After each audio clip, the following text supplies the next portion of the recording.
just want to tell you a little bit about myself. I was born in Baltimore, Maryland. I grew up in Chicago, Illinois. I will always call Chicago my home. Um, my parents currently live in Tennessee, and I live here in California. I grew up, my mom is when you meet my mom, you can totally tell she raised two boys. She's very rough around the edges. She's not like no nonsense. There was one time, well, many times, but one time I remember in particular, I got in huge trouble from my mom. I was really little, and my mom had a bunch of thumbtacks, and she's like, Taewon, hold this for me. And, when I was little, I thought these thumbtacks, once they touched my hands, I'd start bleeding or whatever. And I was like, no, I don't want to hold them. And she's like, hold these thumbtacks. I was like, no. And she just whacked me in the head. That's the kind of mom I had growing up. But after we became Seventh day Adventists, I saw changes in my mom. My mom became a very calmer person. But I'm going to get to a little bit about more of her later. I grew up with a brother, an older brother, and I wanted to be just like him. Everything, every interest he had became my interest. If my brother played football, I played football. My brother played basketball, I played basketball. If my brother did ballet, I would have done ballet. That's how much I looked up to him. And my dad, of course, he was a man of very few words, sometimes no words. But when he does speak, he's pretty funny, or he'll say something very wise to me. So that's how I grew up. As I mentioned, I wasn't Seventh day Adventist. I was actually Presbyterian growing up. So when I became Adventist, all of this was new to me. The words we throw around so casually, I didn't know what they were. Phil, today we're eating haystacks for lunch. What? What's a haystack? I had no idea what it was. And I finally get to the cafeteria. I was like, oh, okay. Phil, are you going to camp meeting this year? I was like, I love camping. I was like trying to pack my tent and stuff. And then they're like, no. We're staying in rooms. That's what camp meeting is. So I became Adventist when I was in high school. And my mom became Adventist first. And then we all kind of followed her into the church. After that, I went off to Andrews, and I had no idea what I wanted to major in. I had no idea what I wanted to do with my life. I didn't have anyone above me, or I didn't have any Adventist influences to be like, hey, Phil, you got to go into health. You got to do this or that. I was undeclared my major. I was the dude at Andrews. If you're familiar with Andrews, there's a Korean church there. I was the dude that never went to church. And there's nothing wrong with that, but I never went to church. There was always 3 people missing from church every weekend, and I was one of them. Until one day, my mentor, who turned out to be my mentor later, he took it upon himself to reach out to me, and he would ask me, hey, Phil, I haven't seen you in a while. I was like, yeah. He's like, hey, why don't you come over? I'll make you some food. He ended up teaching me how to drive stick. He taught me how to play more basketball. He taught me a lot of these, like how to change the oil or how to change the subwoofer in a car. He taught me all these cool things that I needed in my life. And to this very day, I thank him. I declared myself a religion major. And then after I graduated, I went into seminary, and I got my master's in seminary. This is not a moment where I want to share my credentials. The point of today's message is all these things that I grew up learning, from being a Presbyterian to being an Adventist to my education background, all of it amounted to nothing. Nothing. It meant nothing. Today we're going to talk about transformation and surrendering. And something that I discovered just last year of my life was I hadn't surrendered at all. And that's what we're going to talk about today. If you open up your Bibles to 2 Kings chapter 4, 2 Kings chapter 4. Today we're going to look at the story of Naaman. 2 Kings chapter 4.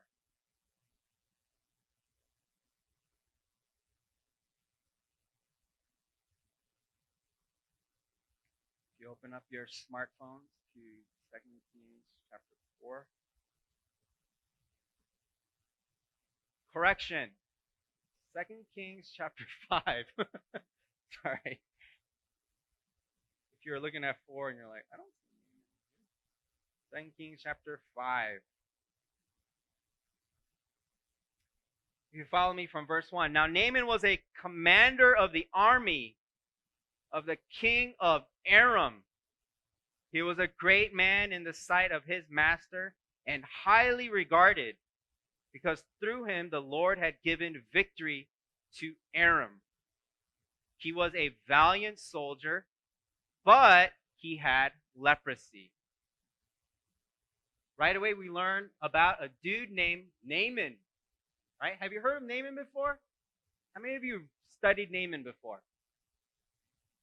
Few people. Naaman was a commander, right? He was highly regarded. He was prestigious. He had some clout. He had some weight to push around. If he said something, people obeyed and followed. That's how powerful Naaman was. If you have Instagram, what kind of Instagram do you think Naaman would have? Naaman would have that Instagram where there would be like lions behind him and he'd be like posing like this. And everyone would be liking it because he was so popular.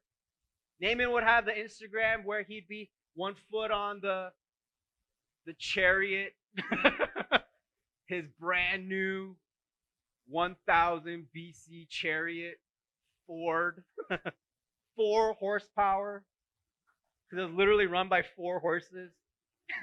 But he would have that kind of picture, and everyone would like it. Everyone wanted to follow him. That's how powerful he was. But what do you think Naaman didn't post about on his Instagram?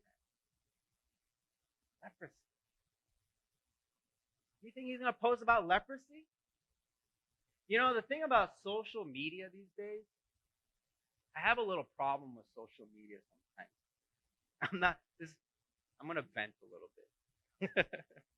Social media has a weird way of skewing our perception of others.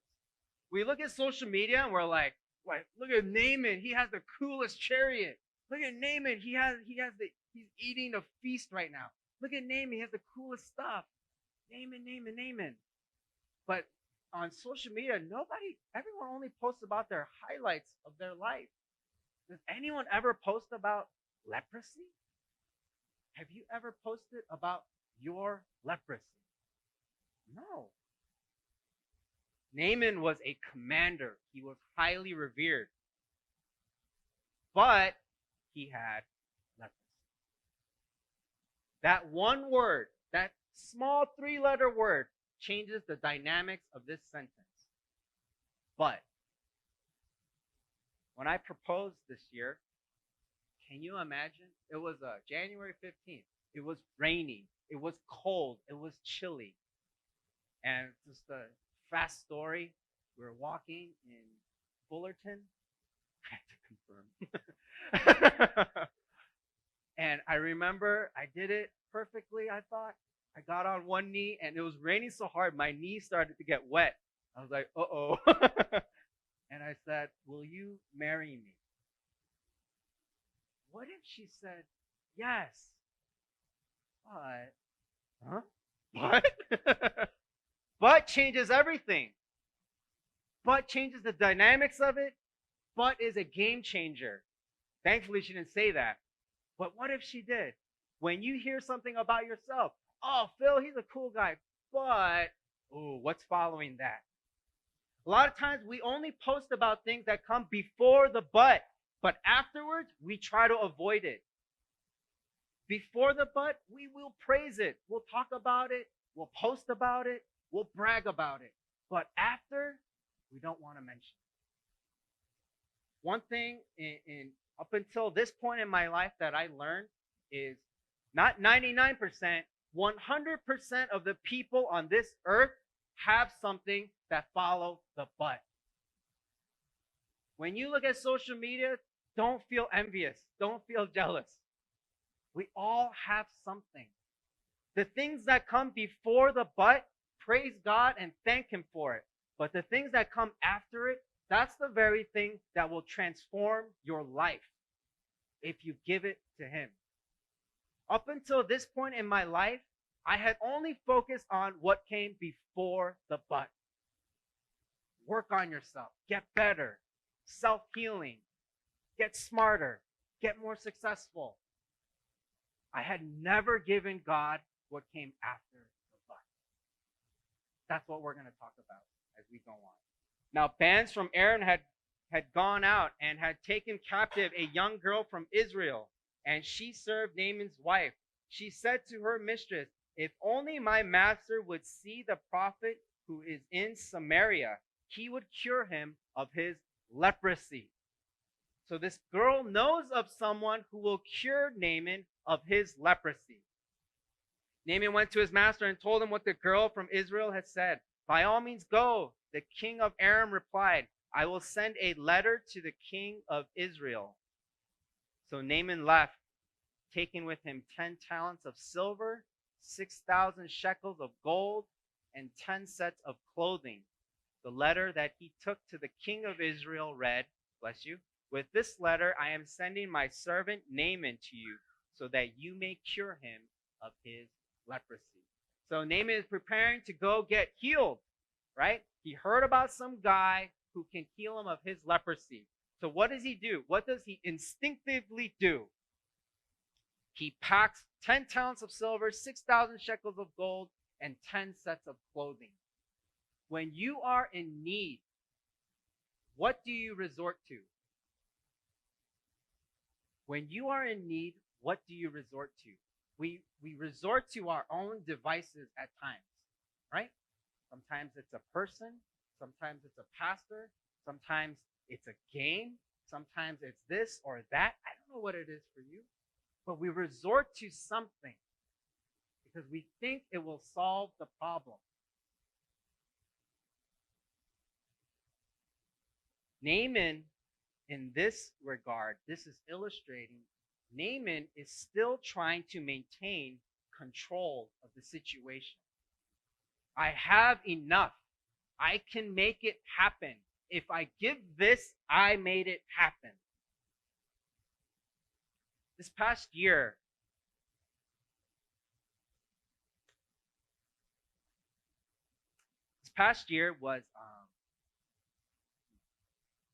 was a very difficult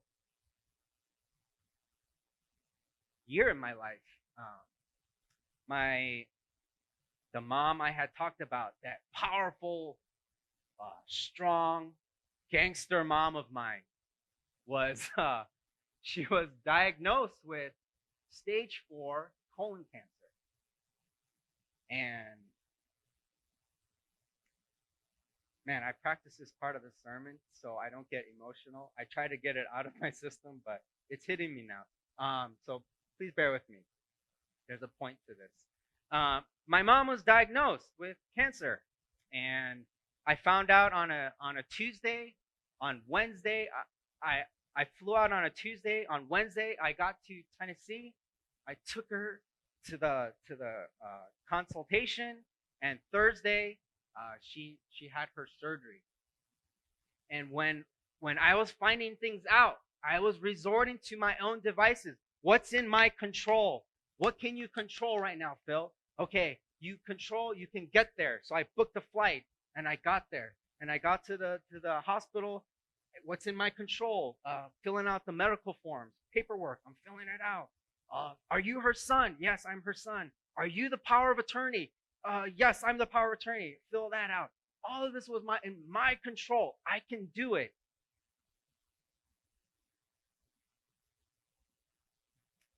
And then,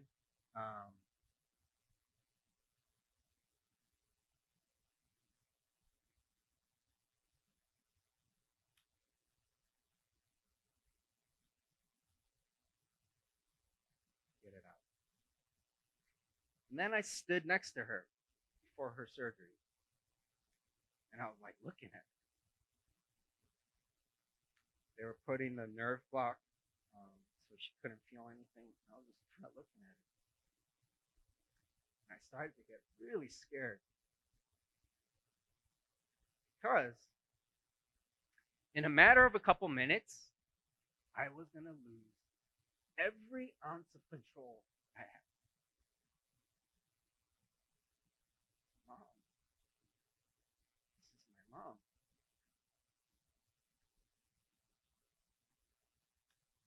It was scary. It was terrifying me. I was freaking out. And like I held her hand, kept looking at her. She was going in and out of sleep. And I remember a nurse at the time. She was at the foot of the bed and she was holding my mom's leg. She looked at my mom and she said, "Miss Catherine, do you have any valuables on you?" And my mom was like drifting in and out. And I had my mom's bag and I answered for her. I was like, no, I have it all. And I remember this. I love you nurses, for all of you nurses in here, because she said this, and I started crying when she said this. She looked at my mom. She said, "Don't worry, Miss Catherine. I don't have any valuables. You're my only valuable." And I just like I lost it. I was like, "Oh, I love you. I don't even know you." All right, I got through the hard part of the sermon. We try to resort to our own devices. We try to maintain control. God cannot transform you if you try to remain in control. At one point in our lives, in any situation, there will come a time where you have to surrender control. Not 80%, not 90%, I'm talking 100%. To the point you might freak out. But that's where God thrives. That's where God works. Verse 7, as soon as the king of Israel read the letter, he tore his robes and said, "Am I God? Can I kill and bring back to life? Why does this fellow send someone to me to be cured of his leprosy? See how he is trying to pick a quarrel with me." When Elisha, the man of God, heard that the king of Israel had torn his robes, he sent his message.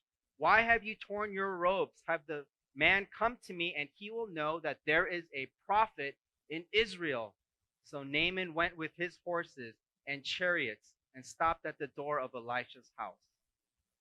Elisha sent a messenger to say to him, "Go wash yourselves 7 times in the Jordan, and your flesh will be restored and you will be cleansed." So the prophet is telling Naaman, "Hey, dude, you want to be healed of your leprosy? Go into the Jordan River 7 times. And what does it say? But Naaman went away angry. Why was Naaman so angry? Why couldn't I go into the waters of Damascus? Why couldn't I go into the waters of Newport Beach? Why do I have to go into the Jordan River? And he was furious. Because there's one thing about the Jordan River that you have to know. It's filthy. It's disgusting. When I was little, I took swimming lessons. I was pretty good, and then I broke my leg, and then I never took swimming lessons after that. So to this day, I still swim like a second grader, which when I quit. But I remember one time I was in the pool, and I was swimming in the water, and I saw something deep in the water. I was like, "Oh, I'm gonna go investigate this." I had my goggles on. I swam. And as I got closer, it was long, it was brown, it was poop. And when I saw that, I wanted to get out of the water, shower, brush my mouth. It was filthy. This huge swimming pool. One tiny little dookie. And it was so gross. Can you imagine Naaman going into the Jordan River? The Jordan River is where people did laundry. The Jordan River is where people would walk their animals and let them just go. The Jordan River is where people wash their animals. The Jordan River is filthy, it's disgusting, and it's the very water that Naaman is asked to go in, not once, but 7 times. Go in there 7 times. And he's furious. Look at his name. It looks like, nah, man, I'm not going in there. That's how I remembered Naaman's name. You know, when I was in seminary, I went up to my 1,000-year-old seminary professor. I was like, hey, Dr. Dempsey, Naaman, it's like, nah, man. And he doesn't know what nah is. He's like, what? I was like, never mind. You never, just don't fail me. Go wash yourself 7 times in the Jordan River. If you were Naaman, how would you feel? You know what I'll even say? Some of you are Naaman right now. What have you been waiting forever in your life to happen? What is that burden? What is that shortcoming? What is that struggle that you've had, that you've been carrying your entire life? What is that but in your life that God wants you to give to him so he can transform you?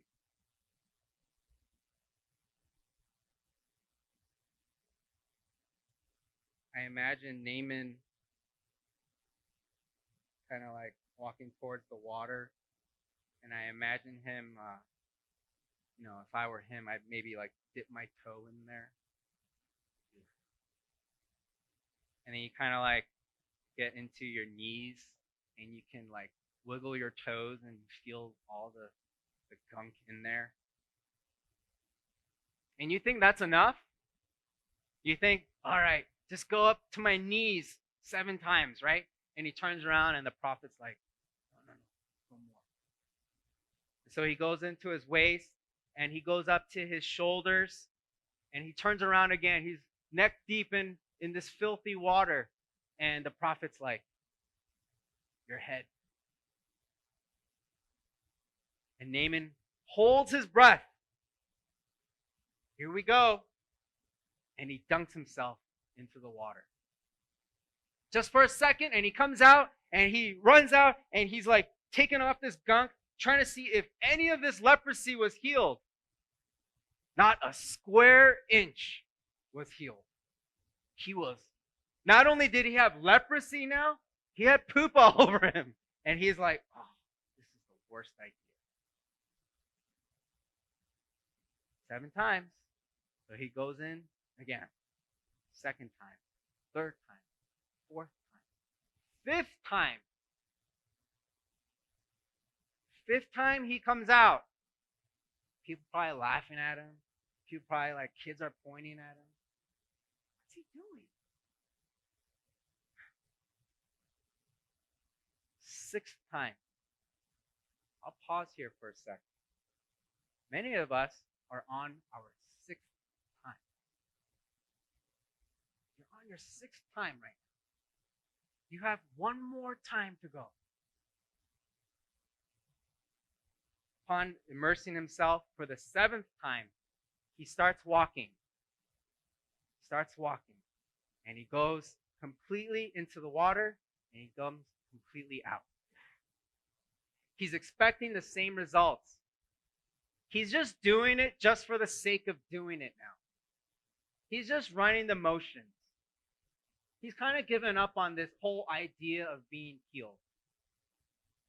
But when he comes and he emerges out of the water and he looks at his skin, he notices something very different.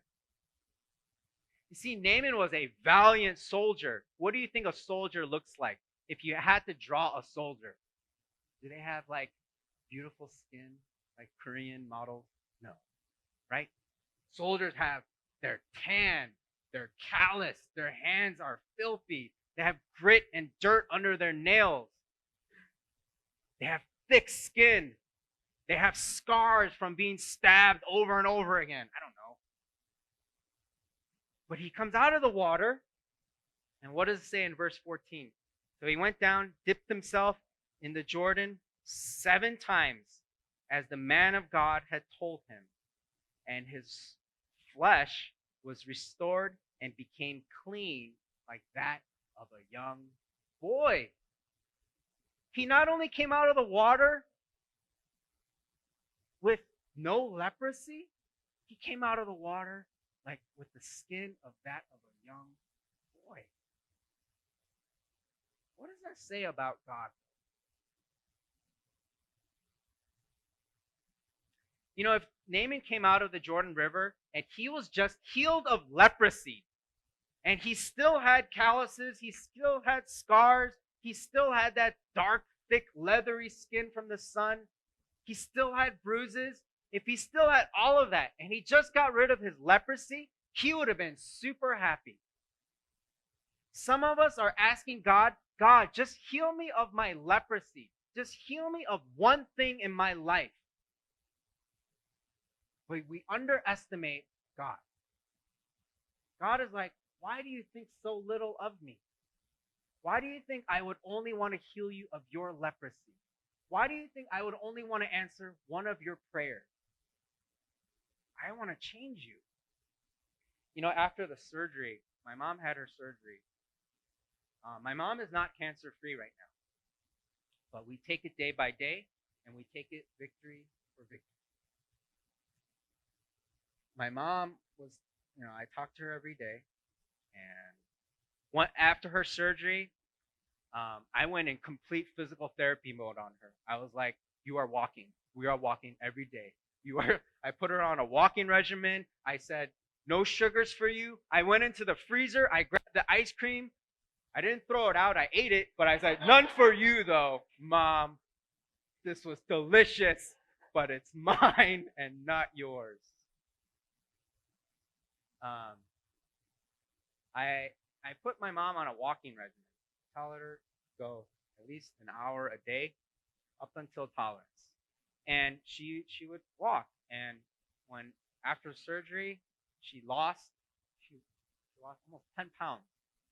She was really skinny. But she loved it because she was like, I've always wanted thin legs. And I was like, I don't think you're looking at this the right way. But the first day that I took her walking, she couldn't walk much. She couldn't climb stairs. She was just kind of going back and forth very, very gingerly. And then at that time in Tennessee, it was raining a lot. So we went and we would go to the mall and we would go for a walk. And there was one particular day we went to the mall.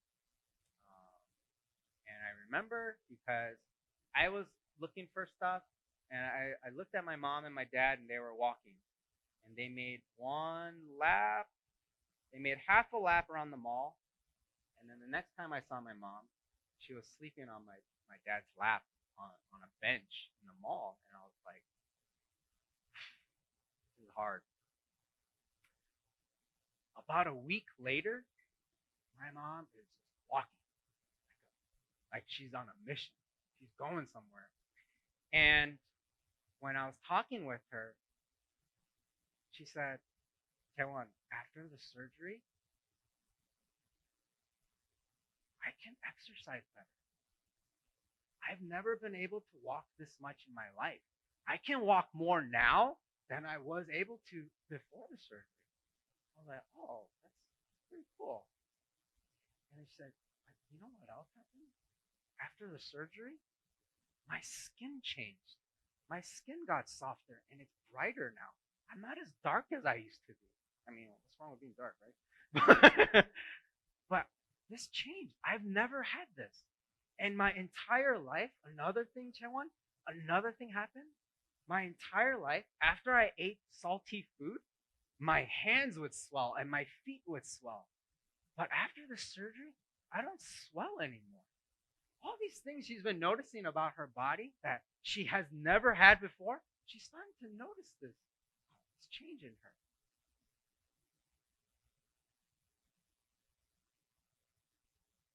Naaman dipped himself into Jordan 7 times. Can you imagine if he had given up on the 5th time or on the 6th time? Some of us are on the verge of giving up. Some of us look at the things on social media or before the but, and we think, oh, I want that. I'll never have that. I believe God is asking, no matter what age you are at in your life, no matter what phase you're at in your life, God is asking for something of all of us. It's not asking just for the blessings and the praises to give him. God is asking for that one thing in your life that follows the but, whether it's your leprosy or your addiction or your greed, or whatever it is. God is asking for that one thing because that's the very one thing that can transform you. If you only live life by the highlights, you may never be transformed.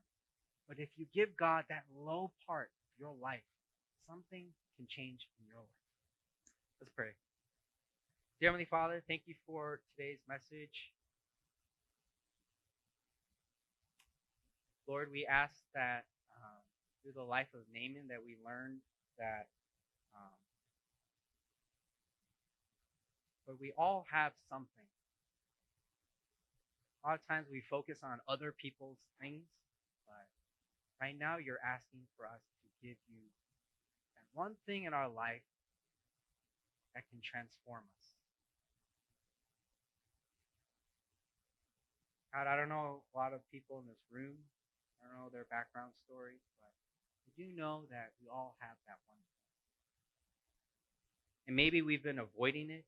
Maybe we've disguised it. Maybe we've covered it or brushed it under the rug. But Lord, we ask that at some point in our life, whether it's today or in a year from now, that we surrender it to you, that we surrender absolute control and we give it to you to use that to work in our lives and change not only our minds but our hearts. Lord, we ask that you be with everyone in this room and every trial or struggle or challenge that they endure in their life. And thank you for the life of Naaman. We thank you for our family and our friends, and we thank you for this church. We pray this in your name.